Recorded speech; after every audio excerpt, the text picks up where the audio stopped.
Evening all. It's about almost 8 o'clock on Tuesday night, July 21st, 2020. This is JP Alexander, and this is Rabid Dogs Unleashed. This segment is going to be about when do I get a part investigator? When should I hire a part of an investigator to investigate cheating spouse? Obviously. My part investigator told me when I hired him, by the time you're hiring me, you're late to the game. It's been going on. Something's been going on for a while. Most times. He said most of the time he doesn't catch anything. It's because someone's very jealous person, but he said most of the time that doesn't happen. Most of the time, if he doesn't catch somebody, it's because somebody, the spouse, is onto what's going on, onto he or she is being watched or being followed. My ex didn't have any idea, but she might have suspected I might get somebody. I don't know. But at the time it was happening, she had no idea. But anyway, when do I do it? Well, here's some advice to you men out there, and women too, could get the something out of this video. It's when you start to suspect something's happening. I mean, you look back in hindsight. I mean, mine was 8 years back, so it's completely out of my purview now. Like I still know what happened, but I don't care anymore. It doesn't really bother me. I find it kind of funny to be talking about it. I mean, I make it funny too, but it is kind of humorous now. After but it was happening. It wasn't humorous at all. But one telltale sign something's probably happening, might be happening, is you used to fight. Let's say the dynamic of your marriage is fighting. A lot of people, it's like that. My marriage was like that. There was a lot of fighting between us. And we used to fight like cats and dogs, and no one could admit they were wrong. And, a lot of just, yelling back and forth. And, But when an affair's going on, when it's around that time, I noticed back, after it happened, when I look back, I'm like, yeah, we weren't really fighting that much. We were getting along really well. Well, yeah, because they don't fight with you because you don't fight when you don't care. When you don't care about something, you don't fight. And she had so little invested in me in a relationship at that point, there was no reason to fight. Like, she would just agree with things really a lot easier than she used to. And she would be like, I don't care. And we didn't fight as much. And I thought, oh, that means we're starting to really get along. This marriage is really pumping on all eight cylinders now, but it wasn't. It was a major problem, and I should have realized, why are we not fighting anymore? What's going on? But yeah, when they don't have anything invested, man or woman, they don't tend to fight because it's not worth it. There's no gain. There's no reason to fight and get stressed out or whatever. It's just, I don't care. So yeah, we stopped fighting. I mean, not totally, but our fighting went down a lot, and it wasn't any reason for her to fight anymore, I guess. Another telltale sign is when they explain things too much. Like when you say, oh, where are you going? And they just get into just detailed information. Like that, they don't have to get that into the weeds. Like you're just asking a question, they could just say something easily, and they don't have to, it was just like, oh, I'm going to the store. But they would get too deep into the explanation. Like they have been thinking about it themselves, about what am I going to tell him what I'm doing, because they're not doing what they're telling you they're doing. So they feel like they have to come up with an elaborate story you're going to believe. But it's too elaborate, It's like it doesn't need to be that elaborate. So if you see that too, that might be a sign that this person is doing something. They're not doing what they're telling you they're doing. They're doing something they shouldn't be doing, and they don't want you to find out. So they think if they give you an overcomplicated explanation, you're not just gonna, yeah, I don't care. You're gonna buy it and you're just gonna move on with it. I'm in the IT field, and when a lot of the customers I was helping in my travels would get too, asking too many questions about what's going on, and they think they're IT people. You just get really complicated and convoluted, and it could be even a lie too. You're just saying to them something that is above their head, that they're just going to be like, oh yeah, okay, just get it fixed. They're not even going to get too deep into it with you because they don't understand what you're talking about. You get too technical on purpose. And this is kind of the same thing, you know. Read what is it? A direction too. Redirections is famous for people who are cheating. Like if you're on some kind of subject, they'll change the subject. Like if you're talking about something like whatever it is that might be close to what she's doing, like how's work going? How's the people you're working with? And she'll like maybe change the subject or redirection it to something else. Or if she comes home late and you might want to know where she is, she'll bring up something else to get you in trouble, and to get the focus off of her because she's actually. I remember mine was fun. I mean, this is funny. This is classic. When she was having and I found out, and this is already, she's still denying it because even though I found out about it, I already know, I confronted her about it. She still denied it, even after you have evidence. She's still denying it, and I know, we at that point we were separated, living under the same roof, and it was like early in the morning, and she normally wouldn't get up before 8:39 on the weekends. I'm up at 7:30. I go outside into the yard, and I'm sitting there collecting my thoughts, just thinking about everything that's happening, and just want to relax, and just like this, and just contemplating life, like a wave pool. No, like a pool where the water's coming down, and it's just you throw the pennies in there for your thoughts or whatever. And I'm just sitting there, and she comes out of the house and into the yard with the door, and she's dressed like she's going out clubbing or something. She's dressed like she's makeup, everything's done, and it's 8 o'clock in the morning, and she normally wouldn't wake up anywhere near that, and she's already woken up and get everything done.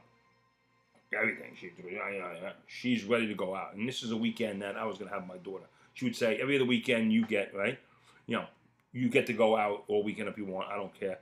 Every other weekend I get to go out, and you really can't ask her where she's going or anything. So I remember, she opens the door, and she sees me looking at her. It's a glass door, and she sees me looking at her, and she just automatically looks at the glass and goes, and she says to me, "That's really dirty. All this soap scum on the window, all this dirt. I mean, maybe we should clean that." And I'm like, "What?" Because it's like trying to. She had no other thing to say. I mean, she knew I was gonna be like, "Where you going? What are you? Why are you dressed up like that for?" And she thought she'd diffuse the situation by whatever comes up to her mind, and that was it. That was the best she could do at that time. And I give her credit for that, but it didn't work. And at that point, I didn't care. I'm like, well, whatever. I mean, you really can't care at that point. So, misdirection's a big thing when they try to direct you away from certain things. Also, if they go on about something, mine actually told me about the guy. Like when she supposedly met him, I don't know if she met him. She said she met him, but anyway, she ends up coming home one day and said, "Oh, I met this guy," and she's telling me like I'm her best friend. And I'm like, should I be worried or concerned? And she's like, no, of course not. Of course you shouldn't be worrying and concerned, yeah. As if, but why you tell me? Why are you telling me this? Like to try to get me off the scent? You shouldn't have brought it up in the first place.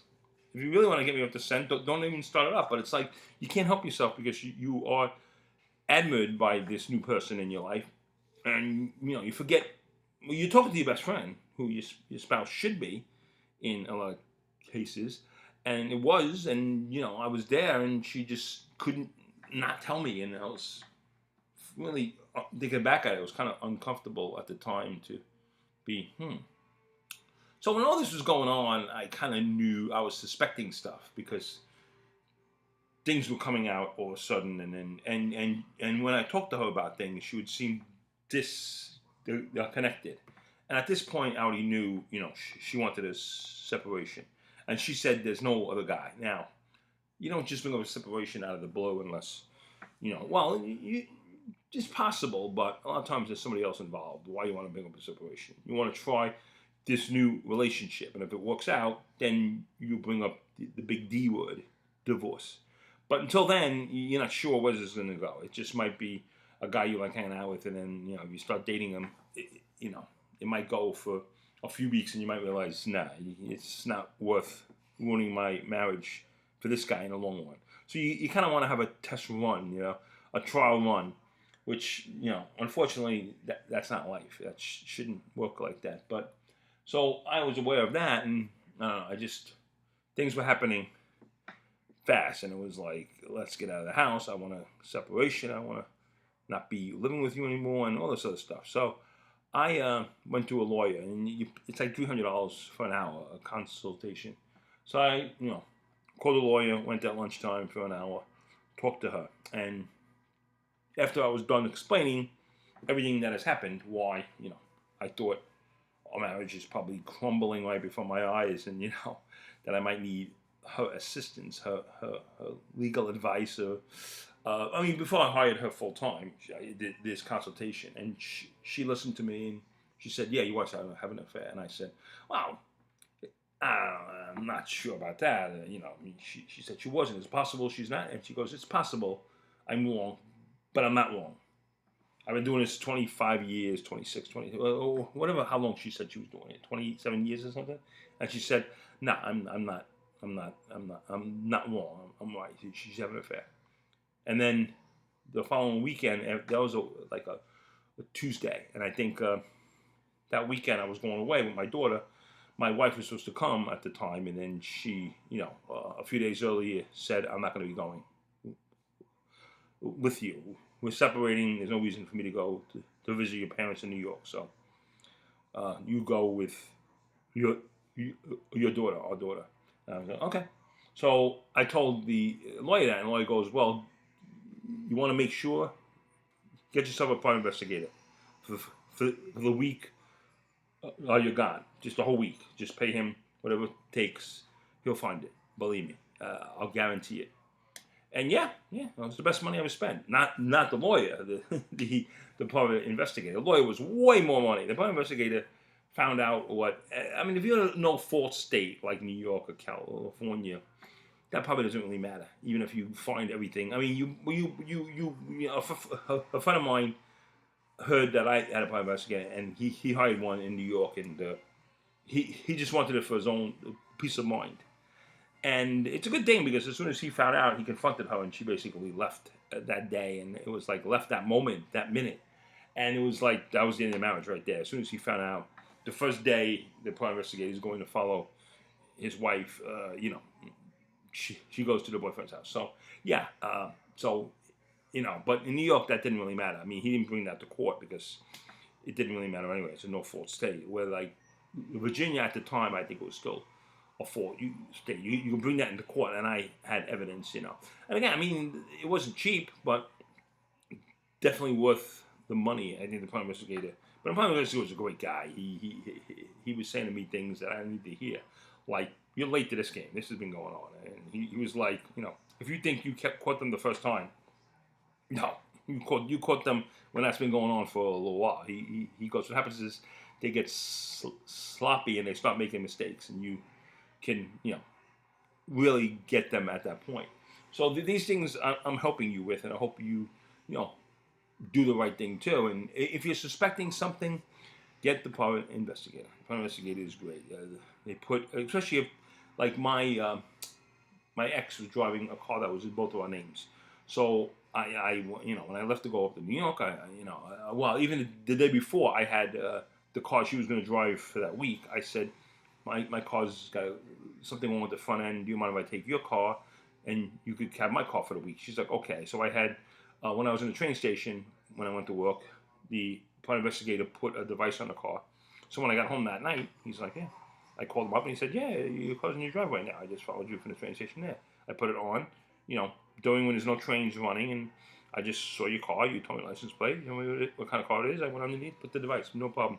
And he says, set a space, set a route. And I said north of Route 66 on Route 28, because that's where it seemed like she was going a lot. That's where I suspected this guy she met lived, and where she was going a lot to spend a lot of time up there at the mall up there. And yeah, so I said if she goes on Route 28 north of Route 66 or anywhere around Route 28 north of 66, follow her. And he was like, yeah, that's where my office is. So I could, I monitor, he can monitor her from the office and then follow her.